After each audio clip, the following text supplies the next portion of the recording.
New জলপাইগুৰিত আমি আহাৰৰ কাৰণে অৰ্ডাৰ দিছিলোঁ। আমাক 150 টকাকৈ চিকেন থালি লৈছিলে।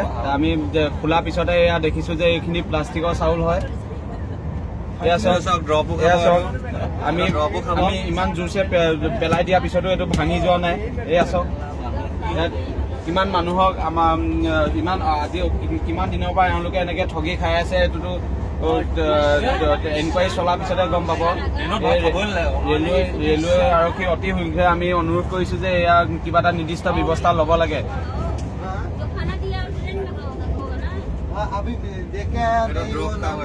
এয়া ইমানে শ্বেয়াৰ কৰক আপোনালোকে ভিডিঅ'টো যে অতি শীঘ্ৰে কিবা এটা নহয় কিবা এটা ব্যৱস্থা অতি শীঘ্ৰে ল'ব লাগে, নহ'লে কিমান মানুহৰ শৰীৰ বিনষ্ট হ'ব ইয়াক কোনেও ক'ব নোৱাৰে।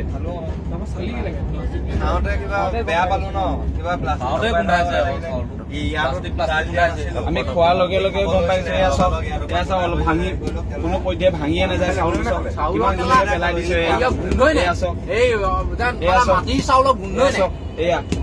এয়া চাউল ভাঙিয়ে নাযায়। চব আমি খেলিব পৰা হৈ আছে এইটো বল। চাউলখিনি থাকিব দিয়া অলপ। ইয়াত মানে এটা আঠা এটা দি দিছে আৰু খাওঁ। চাউলখিনি অলপ থাকিব দিয়া তেনেকে।